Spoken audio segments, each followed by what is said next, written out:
we don't do easy. Yeah, okay. So there's one that I literally read every single morning as part of my morning ritual, and it comes from a fellow named Patanjali. It's one of his sutras, and it goes like this.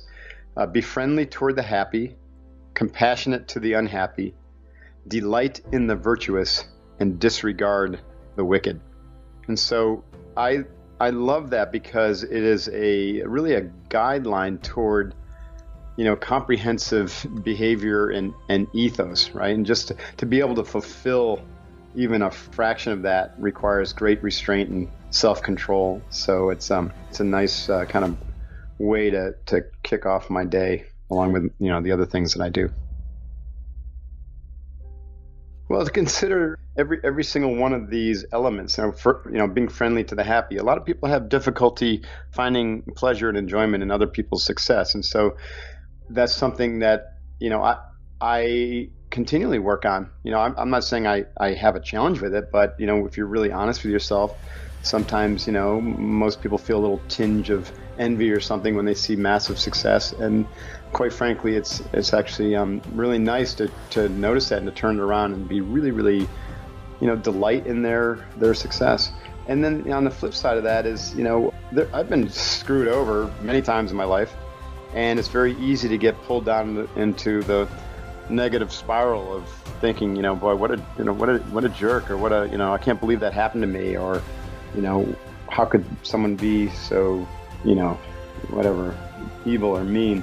That just keeps you trapped, or me, I should say, trapped in a negative spiral, feeding the fear wolves. So it's a practice in and of itself to disregard the wicked. Just expect that there's going to be shit that happens and that people are going to, operate out of their paradigm, and that paradigm isn't going to, meet yours by any stretch of imagination. And there's going to be people out there who steal from you and call you names and do all sorts of things. And I'm not saying not to defend yourself in a righteous manner, but you don't want to be obsessive about it or attached to it. So that's what I think he's saying. It's just disregard it. Let it kind of go. I mean, Andrew, there's so many places to even start, but let's link it back to the quote, because that's kind of how we started there. Yeah. That's part of what I call my morning ritual. The reason I read that, and it's kind of like the last thing I do, but it's the last thing of a simple but kind of important process that I go through to ground myself. And not everyone, but most people have some sort of ritual in the morning that kind of like gets them going. Yeah. And for me, it's critical because, part of my philosophy is that every day you live is a lifetime of lessons, a lifetime of opportunity, a lifetime of insight if you're present enough to experience it. And in order to live a life that intimately, then you've got to prepare for it, right? And so the morning ritual is the quintessential warrior's preparation to win the day in their mind before they step foot onto the battlefield of their lives. And so it requires great sensitivity to the quality of your thinking and developing, emotional control around things that could potentially happen to try to, or that will interrupt your chi, your flow, your energy, your momentum. So cultivating a sense of detachment to the outcome. So you've got your clarity around your mission. You know what you want to accomplish this day. And that mission is tied to your broader overarching, tactical targets. Those are your kind of like 1 to 3 year goals. Let's just say, if you're going to relate this to goal setting. And those tactical targets are related or connected to your vision for your life. So everything is lined up. And so this process is very much one of alignment, Andrew. So we wake up and you kind of remember or when you wake up from your sleep, that act of remembering who you are, if you just get onto your iPhone and just, plug into the news cycle, then you're kind of plugging into the negative energy, the worst of humanity, without taking the opportunity and the time to remember by putting yourself back together as a whole person, right? Like the opposite of dismember, you could say, is to kind of remember. And so we start the day by becoming whole, by looking at, okay, who am I? Why am I on this planet? Oh yeah, that's right. I am here because of these unique aspects of me. Like Mark Divine, the deeper sense of who I am is being propelled forward in a certain unique direction that's different than you, Andrew, even though our lives intersect with this, in this world of podcasting and trying to inspire and help people grow. But your way of doing it is very distinct and unique, and than for me, and vice versa. So I kind of connect to what that is, that essence of myself, which is different than my thought patterns, right? And so that process of connecting to my essence is a process of turning in. So I've already been kind of turned in, but unconsciously through my sleep cycle. That's why this is so important to do first thing in the morning before you begin to turn outward again with activities of the day. So I begin first with a physiological turning in. That's where the box breathing that you mentioned, that Tom Bailu, my friend, had told you about. Yeah. That basically gets us in control of our physiology, and it tunes in and turns in our physiology to our more refined nature beyond the physical. And then we begin a process of essentially concentration or focal point training, where we narrow my focus to a singular thought. And so that focusing becomes on what I call my ethos. And this is the articulation of who I am, what it is I'm doing on this planet. So that becomes a singular focus. That's a concentration kind of exercise in and of itself. And then I'll turn in further and do kind of an awareness exercise where I'll connect to the essence, right? That part of me that is beyond thought. And that's when I kind of really feel, okay, now I'm ready, right? I've grounded myself. I'm connected to my higher, self. I really am clear about why I'm on this planet again and what I'm going to do about it today. Like, what are the major things and how's it going to go? And I visualize it. And then I'll read some inspirational things. So I'll go through a gratitude list. So that's now to ground myself in a more positive mental state. So gratitude is a great way to do that. And then I've got a few quotes and affirmations I read, and that's where that quote kind of comes in. So long story short, all of this is to set the stage for me to go forward into the day connected to that higher aspect, which isn't so worried. It's like the water underneath the chop of the ocean. If you think about all the things that are going to happen to you today as the surface chop, I'm entering the day from the depth, that still water that runs deep beneath. And so in that sense, it's the best way, in my opinion, but it takes some work. It's the best way to stay detached from all of that turbulence and all that negativity and all that bullshit that's going to come flying at you, because you've already grounded yourself in your essence before even stepping foot into the day.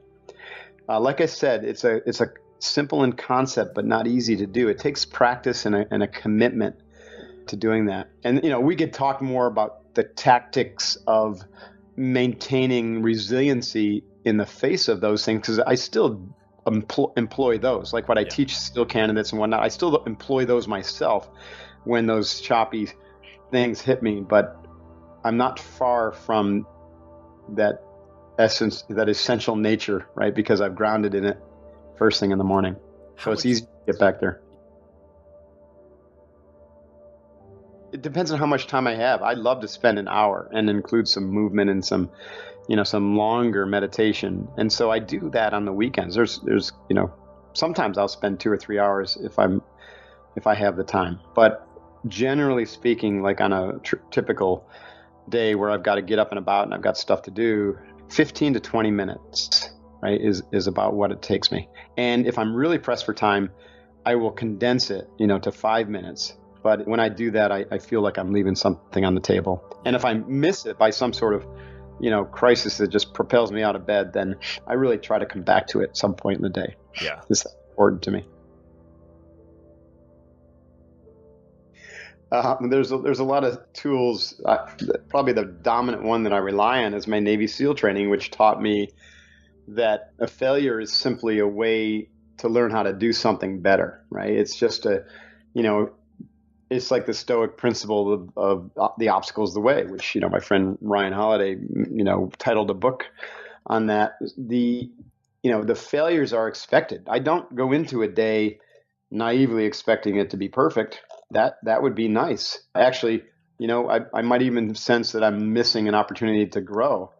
As a warrior, I seek challenging circumstances and challenging training so that I can learn and grow. And I don't shy from things that could have, what others would call the elements of failure in them. So yeah, in a sense, Andrew, I don't really look at failure the way other people do. It's a word. I acknowledge that the word exists in my language. I might even use it sometimes even unconsciously. For me, if you set up the conditions for growth and constant momentum toward your target, toward your objectives in accomplishing your mission, then you're going to have scenarios arise, and large, medium, and small, where things don't work out according to plan. And so therefore, I don't try to plan things out to a gnat's ass. I have a plan that is decent, that has a reasonable chance of success. But I also know that, there's a 20% of it that I'm just going to have to figure out along the way when the resistance hits, right? And those resistance is what other people will call failure.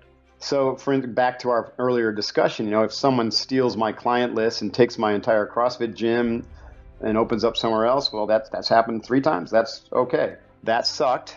Don't sit there and dwell on it, get sucked into it. Just let's figure out how to mitigate that risk in the future and move on, right? And so I've actually shifted my business model multiple times as these opportunities / failures have come along. You know what I mean? And at each one of these points, I could have dwelled in the negative and gotten stuck there. When my government contracting business got literally ripped out of my hands by Blackwater, and they took the contract that I had to mentor SEAL candidates nationwide. It was a $10 million opportunity. I could have sat there and fought them. I could have challenged it, and instead I just said, I was a little minnow swimming in this massive sea with these 10-ton sharks. I'm surprised I made it this far. You know what I mean? Yeah. What did I learn from this, and how could I take what I learned and find, the seed of opportunity out of that and to capitalize on it? And that became SEALFit, where I basically was able to evolve the system to even be better, because the government didn't let me do even a tenth of the things that I wanted to do, and serve, thousands of clients one-on-one and individually as a private relationship versus serving them through this government contract. So that was a massive failure that I turned into an even more audacious success or opportunity. So I said a lot in that, but generally speaking, it's more about how I approach the concept of failure. I expect it. I even welcome it. It's kind of like, again, the warrior archetype, the warrior mindset is really unique. It scares some people because they think, oh my God, it's going to be really hard. But the reality is, through the training and preparation of resiliency and mental toughness and focusing and detachment and simplicity, you get to be a little bit more clear about what's important and what's not important. And what's not important really is, the latest manifestation of your business. Because if something comes along that's going to trip that up or cause you to, to realize that there's some holes in it, then that's good news, right? Same thing with the SEAL heading toward the mission.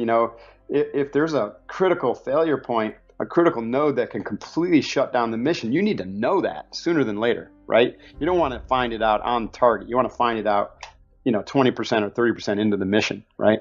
Yeah. Yeah. So you can shift on the fly. This is a tough one to answer in a short conversation, because my definition of ethos is essentially the set of principles based upon your self-concept of who you are and why you're on this planet, infused with what you're passionate about, so that you know that when you're pushed, right, to the limit and pressed to the wall, like warriors are, expected to be and to fight soundly, that you're going to stand your ground. You're going to stand your ground. So I've largely adopted a lot of my Navy SEAL ethos principles. For instance, never leave a teammate behind. That's a strong principle in the SEAL culture, right? And so I've got a very loyal, a sense of loyalty to my teammates and my tribe members, and to almost to a fault, because not everyone in the business world shares that loyalty. It's funny how that theme just we started with. So I've had to kind of I've had to take that value and then support it with a value of essentially working with people who are on the same trajectory as myself, right? So, going into business with someone just because they're an exceptional salesperson, I might have done that 20 years ago and gotten myself in the same situation as your friend. But today, I'm very cautious and much more discerning with the type of people that I entangle with, that I want to dance with, so to speak. And that means, being more patient and more prudent in terms of how you select and test people's, loyalty and, I guess, level of consciousness or stage of development and their ability to interact with you. So that, I don't have a whole lot of business partners now, and maybe that's one of my blind spots or faults. I have a lot of people supporting my business, but I've gotten away from taking partners on where equity is involved and lots of capital and money is involved, because I've noticed over the years that clouds judgment and things can get really sticky quickly. So I guess that's part of my ethos.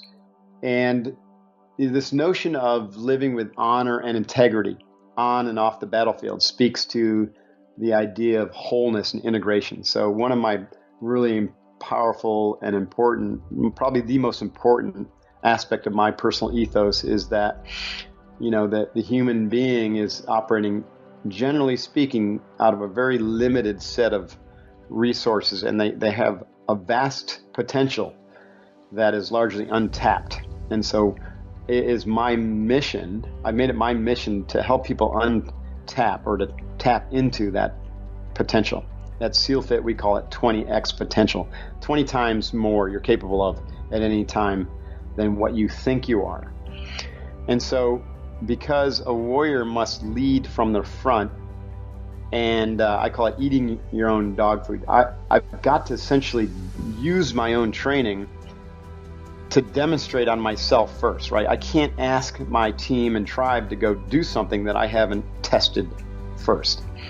So, we design the hardest training, and I do the hardest training right alongside my teammates and my tribe. And, if we say, hey, our challenge this month is X, I do X plus 1. A great example is Friday. We were like, hey, let's put out a challenge to our tribe. And the challenge was we're going to do an hour-long plank hold followed by 1,000 push-ups. Oh, shit. And so we did it. We did it Friday afternoon, and it took me an hour and 45 minutes. 60 of that was the plank hold. Then without taking any rest, we dove right into the 1,000 push-ups, and I did those in 49 minutes. And it was deeply inspiring. And we were clear about our why. So we had an individual, Kurt Deligianis, who passed away at a SEALFIT event last year of a myocardial infraction, an athlete's heart. And so, we did it for him. And we honored what he taught us, and we honored his example of someone who threw their heart into something, that he was passionate about. And there you go, that was an example of essentially that ethos of, hey, we do hard things, but I don't ask people to do something that I'm not willing to do myself. And so there's a number of other, that is related to this SEAL principle of earning your trident every day. So, this notion that a lot of people have, they say, well, I've got this, I've got the degrees and I've earned the money and I've got the nice car and the house. And so therefore I've made it. And therefore, right. I'm done, right? Yeah. I'm done. Yeah. And now that's not the warrior way. The warrior way is to wake up every day and say, okay, one day, one life. What am I going to do today to earn the respect of my team and my tribe and to be there for my family and to make myself better, right? And so that's why, we go toward the challenge, because we know the challenge is, the answer of better lies in the challenge, not in the margarita on the beach, all the time. Yeah. And so we're looking for opportunities to grow every day. We got to earn our trident of success. The trident is the Navy SEALs insignia. Yeah. And I know guys who lost their trident. Everyone thinks, hey, once a SEAL, always a SEAL. That is not true at all, right? You get through SEAL training and you earn the Navy SEAL trident, which is your insignia. But you show up every day after that, and you got to put out to keep that respect and to keep that insignia. And if you lose the bubble and you lose the respect of your team, then guess what? You're going to be off the team at a minimum. And worse yet, you could lose the trident. They could literally take it away from you. For sure. I would say my first business that was a microbrewery restaurant called the Coronado Brewing Company. Yeah. And it's cranking along today. It's like we were the third brewery to start up in San Diego, and this is in 1996. So you can imagine, here it is 2017, it's 21 years old, and Yeah. it's a very, very financially successful business. I started it with my brother-in-law, Rick, and then, it started to go south when he brought his brother-in-law in. And now, we were equal partners, but diluted by the shareholders, all of whom essentially invested in me and my ability to get the business up and running. Now, generally speaking, of course, they were investing in the business plan and whatnot. But anyways, without getting into all the gory details, let's just say that our ethos, the ethos of my partners and myself, diverged fairly early in the game. Within a year, I realized that we had a problem, and that we were operating from a different paradigm and had different goals and a different vision for what this business was. And of course, now it started to be really successful. It was started to crank, and then when I tried to do something structurally about this impasse that we had reached, it turned into an ugly mess, right? It turned into a challenge, some proxy battles and a legal fight. And so at that point, I had to step back from it and reconnect with my warrior spirit and, listen to my wife, who was actually the sister of these two guys, and say, okay, what is this all about? Do we really want this? And I walked away from millions and millions of dollars to just get away from the whole thing and move out, just start over, right? And I'm super happy I did, because had I stayed in any part of it, it would have locked me in some sort of negative cycle with those guys, and I wouldn't be here today.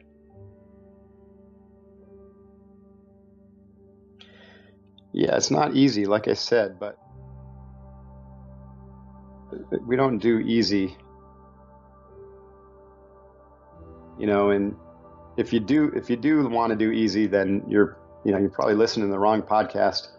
Having said that, hard doesn't have to be hard in the sense that the way you traditionally look at it. We look at hard as fun. Like we call it embracing the suck. The reason we did an hour-long plank followed by 1,000 push-ups was because we knew that if we embraced the suck and got through that it would be immensely rewarding. And it was. And it was the kind of reward, like I looked at the few guys who did it with me, and there were like no words for it except just look at each other in the eyes with that stare that just says volumes, right? And be like, yes, wow, like wow. And it was worth every moment of that pain, especially to connect it to a deeper why. So walking away from the brewery was hard. It took me a while to come around to being able to let go. I wish I could say that it was an instantaneous decision and I just stepped into my higher self, and no, that was 21 years ago. And it took me about a year to work through this and be like, yeah, I got to let go of this. There's nothing in this that's going to be good in the long term.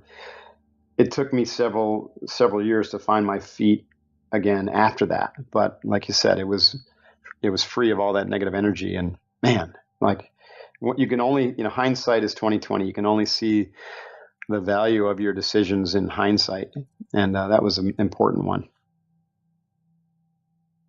Yeah, when you're that close to something, there's all sorts of emotions that get wrapped up, and you kind of disentangle them one at a time. And I think that's why I'm big, as you know, on emotional development, especially for men, because we don't have that in our society. It's not something that is generally something that guys move toward, even though I think that they're starting to open up to it. That was one of the things that got me into as a strong advocate of therapy and emotional development as a developmental tool versus something to do when you theoretically are broken. And it was largely because my wife is a therapist, and so I had the advantage of being able to process all this stuff in real time with someone who understood that world, and it was extremely useful and beneficial, and it really set the foundation for me to be much more emotionally stable and in control for future business opportunities and entanglements. But that first business, was a tough one. Now, I felt a sense of, failure, like you said, but not like, okay, that was in retrospect, that was a huge success. Like, I'm very proud of it. but I didn't get to benefit in the upside. At least a fraction of it I did, but not much. Enough to get me up here to where I live and to buy a piece of property. So that was really nice, right? Yeah. But the business is probably worth, I don't know, 50 or $100 million now. I'm just winging it, but it's it's significant amount of money that I walked away from, and we owned the real estate and all that. So I felt you got to deal with all that, you got to process all that, and so a little bit of also guilt toward the shareholders that were really trusting me to 10x or 20x their money, and I got them out, but only at like 1.2x. So that was not great. But so there's a lot of different emotions, but at the same time, like I think what you were alluding to, it felt like this massive kettlebell had just been cut loose from my ankle. You know what I mean? Yeah. Like you had a vest on you, or you're running with the Yeah, vest and it's finally off. exactly. All of a sudden, I just dropped the vest after rucking for 100 miles, and I'm like, whoa, I feel so freaking light. Right. And there's never been a time I said to myself, boy, I wish I held on to that for a little bit longer. Yeah. You know what I mean? Yeah. In every scenario, I think, why didn't I think of this sooner? And the point is, I did think of it sooner, but you were just unwilling to let go. Back to that idea of attachment. We get attached to these things as our pet projects or our pet ideas, or even people who just aren't helpful or are flat out hurting us in life. And through codependence or dependence, we just don't let go, or we're attached to our own brilliance or our own project, and we can't see through the other side. And that's why practicing that non-attachment is such an important skill, such an important part of it. I think that has to be part of everyone's ethos if they're really going to succeed at a high level. Frankly, you can't take it with you anyways, right? It's like chances are, unless some breakthrough technology, which unlikely to happen because it'll change the nature of what it means to be human. But if there's some way that we're going to live to be 1 billion years old, well, maybe that's going to change things. But as far as I know, you and I are not going to, survive past 100 and maybe 20. Well, I think you can get really stuck. Here's something I think that's really important for people to understand is that you can only grow in as far as your shadow self will allow you to grow. So what I mean by that is we can do all of the knowledge seeking on the planet. We can meditate for 20 years. We can do yoga. We can do advanced spiritual practices. We can do everything that every one of your guests on all 300 and something podcasts on Knowledge for Men has recommended, and do it like with incredible discipline and in faith. And yet if you've got an emotional blockage, which pretty much from my experience everybody's got some form of emotional shadow, right? Because these form very early in our lives, in the first 10 to 20, 15 years, maybe 20. And we don't have the knowledge or the wisdom to deal with them at the time. And so these situations of getting stung and hurt and shamed and, whatever they are, they get buried. And that's what the psychology profession calls the shadow. They get buried, and then they get this stuck, energy. It becomes stuck energy. And then it comes back throughout your life in different ways. And, largely to try to release itself, or you trying to release it at a very subconscious level. But if you don't take a look at that and begin to work with it, then you suppress it because it's not comfortable, right? It's uncomfortable to say the least. Yeah. Emotional work. So you end up getting stuck pretty much in a rut. I love it when one of my meditation teachers told me recently, last year I was in a 500-hour training for yoga and meditation and breathing, and he said, you know what, if you're an asshole and you meditate for 20 years, chances are you're going to be a bigger asshole at the end of that 20 years, because the meditation is just going to magnify that imbalance. You know what I mean? Uh-huh. So in order to grow up, we also have to clear up our past, right?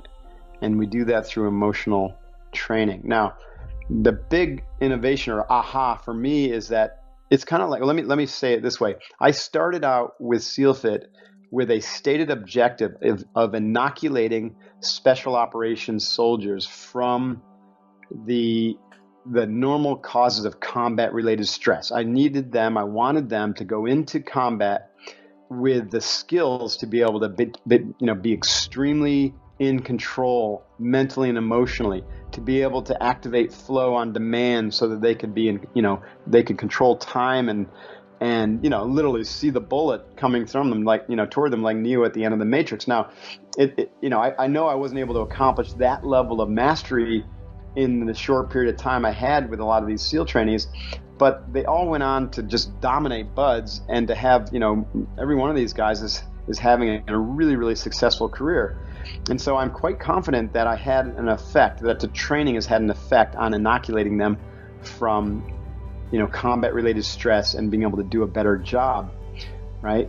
And so I think that emotional development is the same way. You can wait, like for the military guy, send them into combat, and then when they're out, hope that they don't get PTS and realize that they all do and that they need major, restorative work. Or you can work with them up front and give them the tools up front so they can become their own inoculator against that kind of stress. Emotional development is the same way. You can wait until you're broken and confused and your emotional shadow has completely torched your career, your relationships, and then you've got to do the post-traumatic emotional work, right? And that's how most people see therapy in the West, is that you go when things fall apart, right? It's like medicine. Or you can flip it upside down and say, hey, I'm gonna make emotional development part of my developmental path, right? So I've got some cognitive and some mental things that I do, and I've got some physical things that I do, CrossFit or strength training, maybe MMA, and I've got this emotional training that I want to do because I want to clear up my past so that I can, not block my future growth. And then you might have some spiritual training, in the way that is meaningful for you, right? So that's kind of, I just did a roundabout way of describing our Unbeatable Mind training, because it is that where we say, okay, we want to develop on these 5 capacities that we call the 5 mountains: physical, mental, emotional, intuitional, and kokoro, which means heart, mind. And so we don't take any of those for granted. We think deeply about how we're going to activate each one of those and train each one of those in our lives, and we develop a training plan around it. So there is something that we're going to be doing daily, weekly, monthly, quarterly, and annually in every one of those 5 areas.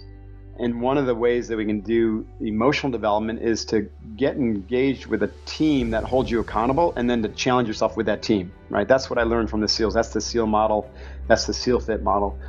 But you can also, I learned from my wife and from a lot of other amazing emotional teachers and coaches and therapists, that you can develop your emotional life through deep immersion, sessions, that are focused on the emotions, or a process of therapy one-on-one with a really competent, therapist who's an emotional coach. Being non-attached to the outcome is not the same as saying you don't care if it happens or not. Actually, you could care very deeply, right? It's how you define the outcome and what level of energy you're going to put on it, right? So let's just say, let me use my kind of vision, right? So my vision is through my training programs, which are all fundamentally grounded in this model that I've just described to you, that I call integrated development. No, it's integrated leadership development, integrated warrior development. And the warrior side is through SEAL Fit, and the leader side is through Unbeatable Mind.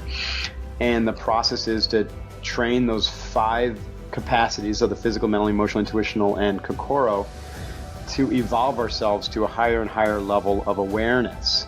Right? So it's a vertical development program. Now, through my businesses, and now in the Courage Foundation, which we recently started, I have a stated goal to impact 100 million people. Impact 100 million. Doesn't mean I have to train them, but if I can train 10 million, then those 10 million will, through their example and through their, the way they live their lives, they can each touch or influence 10 people. Then we're close to, then we're at our 100 million. So whatever. It's a big number, right? And it's just to inspire me, right? But if I only was able to impact 10 people, then I've met my mission, right?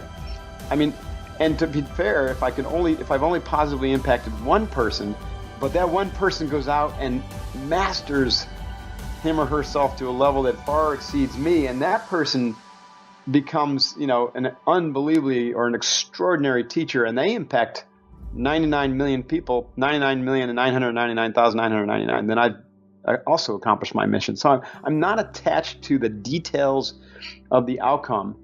I'm focused on the vision, right?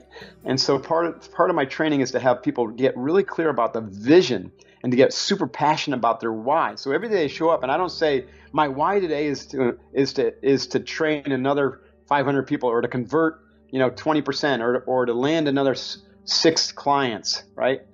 My passion today is to stay true to my vision of building an organization and developing myself so that I can be the type of person who is worthy of serving at that level, and to drive forward to some of the tactical targets that I have on my goal list today. And if I've got some client meetings and whatnot and I land those clients, great. If I don't, then it doesn't matter, because it's the momentum of the entire alignment with a vision, which is very, very motivating for me. It's not how many clients I close or the actual numbers or how much money I put in the bank, right? Those are more like symptoms of the system, right? If the system is extremely healthy and I'm really firing on all cylinders and we're super aligned, then those symptoms, i.e. the metrics, are going to be very healthy. But I'm not attached to them specifically, right? So I think, again, it's really largely semantics, but it's an energetic thing, right? I guess the simplest way to look at this is, when you look back, let me go back to what I said earlier, one day, one lifetime. Yeah. We only talked about the beginning of that, right? So if one day is an entire lifetime of learning, behind that is, of course, that, it's all we got, right? Tomorrow is a fantasy, and yesterday, is a perceived memory, right? But what's interesting is most people don't ponder to think about it, is that there is no such thing beyond what we have right now. The time is a total construct of our imagination, and we think of time as linear, with the past being off to our left and the future being off to our right. Reality is tomorrow doesn't exist except as a potentiality, and yesterday doesn't exist except as a present moment awareness with memory infusing that awareness, right? So, and that's a true statement, but what I'm going with this is let's back it up and say, what if we did treat each day as a unit, which the calendar says, but we didn't give any energy to tomorrow except for maximizing the potential for tomorrow today, and we didn't give any energy to the past except for extracting the maximum value from the memories of the past, right? And using it for today. Therefore, we've organized our life so that the past and the future serve us right here, right now. Today, and ultimately in this moment. So I set myself up for success. I win in the mind to the morning. I've got my plan and my vision for victory. I dirt dive the day. I head off to battle with my sword and my shield, and I just start knocking down the obstacles as they come, and I learn from them and I grow from them, and I got my team by my side like the Spartans in a phalanx, and anytime a big obstacle comes our way, we just drop into our phalanx and just fend it off, right? And then, learn from it, high five, and move on. But at the end of the day, assuming we survive, right, now we want to look back at it and we want to say, okay, hallelujah, we did a great job. This is what we learned. This is where we can do better. And so that's a win, right? These obstacles came, and we really may have stumbled, but we figured out how to do better, how to, solve the problem. So that's a win. And now we're going to acknowledge all that, our successes, but then we're going to let it go, right? We're going to let it go. We're not going to carry it into the sleep cycle for the next day, because we need to prepare to win the next day by getting a good night's sleep and not dragging all that, all the attachment to our successes and failures, whatever they might be, with us. Yeah, don't get me wrong. Also, it's not like, we're also not trying to build structurally, a lifestyle that supports our family and the infrastructure in a business that can serve even more boldly. I think that's part of the excitement and the fun about the world is that you can build wealth, but don't be attached to it, right? We were laughing the other day about Bitcoin. 2 years ago, I was like, man, I'm really intrigued with Bitcoin, so I bought 100 Bitcoin, and then, after Mt. Gox got hacked and all these things, I was like, and then I needed some money for something, I can't remember what, so I sold all but 5, right? So I had, in today's dollars, the Bitcoin is $2,400 today. I had $240,000 in Bitcoin that I literally just walked away from because I was like, I don't need this right now. I need it for something else. And I'm laughing about it, just like I could laugh about walking away from millions of dollars at the brewery because it was such a great lesson. And wow, man, what an incredible opportunity to learn and grow. And the money will come elsewhere. You know what I mean? It wasn't meant to have those 100 Bitcoin. Maybe someday I'll have 100 Bitcoin again. Well, I think Tim's got some great insight there. For me, it's about fixed versus flow.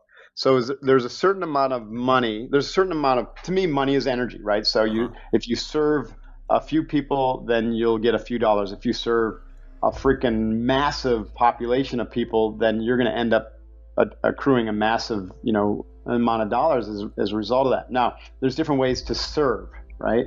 My type of service is different than, let's say, the real estate developer's service.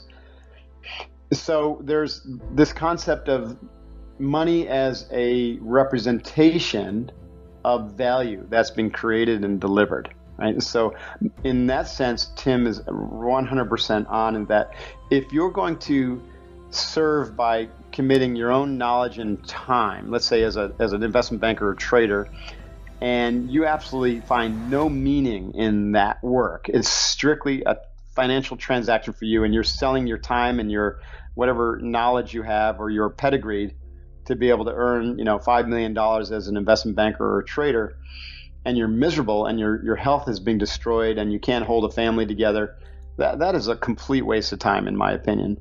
Having said that, if you look at that and say, you know what, I have this knowledge and I'm going to serve, by offering this knowledge to the American economy, and I'm going to do it for 10 years. And my goal, my vision is to accrue $10 million. And then with that $10 million, I'm going to take half of it and I'm going to, start a business that is, really aligned with my passion and can serve people in total alignment and joy. And then I'm going to take the other 5 and donate it to charity or something like that. Wow, that all of a sudden starts to make a lot of sense for me. You know what I mean? Even though I had to suck it up for 10 years in investment banking. And I have quite a few friends who actually did exactly that. And I don't judge them at all. And then they think that was time well spent, right? So that's kind of like, if you're selling your time and knowledge for money, that it's helpful that what you do, you like it, but it's not radically necessary because it's not entirely necessary because you can find a way to find meaning in what you're doing, right? And a lot of people actually that stumble upon that when they would go through our training because they say, hey, Mark, you talk about, really getting clear about your purpose and passion. And I've been in my job, or I've run this business now, and it's a big business, and I can't walk away from it because it's supporting, so many people and it's supporting my family, but I don't find any passion or meaning. Are you saying that I should just walk away from it and do something I'm passionate about? I said, no, I'm not suggesting that at all. I would suggest that you find a way to find more meaning in what it is that you're doing every day. And so, it might be to just change up the mission plan so that you can, let's say you're passionate about the environment and you want to go invest in green companies and you want to be part of that. Well, why not invest in green through your own company by, becoming a B corporation or, embracing conscious capitalism and those types of things. Find more meaning, shift up and change the focus and the ethos of your organization, even if you just make widgets. You know what I mean? Now, the other thing is, like, if you're going to invest, so if you serve enough, if you scales tip in your favor and you have excess flow, then that you can either flow that back into the world through good works. That's why I started the Courage Foundation. And then if you have excess flow, additionally, you want to store some nuts for a rainy day. And you can store a lot of nuts because, why not, right? if you got the nuts, you might as well store them, you know. So then it becomes a matter of where do you put that money? And my sense is, just like I was talking about the Bitcoin, is you make a choice and then you let it go, and you hire experts and you let it go. You shouldn't be thinking about your stored investment, because otherwise you're starting to get attached to it. You know, so if you're sitting there looking at your bank account every day and you're tracking the stock market because, oh my God, you know, my portfolio's down 5%, I mean, then you become a slave to your stored value. So my sense is that once you store it, you know, let the experts vet the experts, make sure you get the best you can, diversify as best as you can, and then just store it and forget it, right? And add to it. Now, and occasionally, you know, once a quarter, I don't know, whatever rhythm is right for you, you just evaluate and make sure it's still right, you know, still the best. You know, I'll take a look at Bitcoin again in the future. I timed it exactly opposite, right? So I've had plenty of those where I just got it so wrong, so off, and I just blew it. But whatever, you know what I mean? There's other ones that have gone the opposite direction, and net, you know, it really hasn't affected the store value that much. But I don't sit around thinking about it, and I don't. Yeah. It doesn't bring me misery if I lose $240,000 in Bitcoin. It's something to kind of laugh about and be like, wow,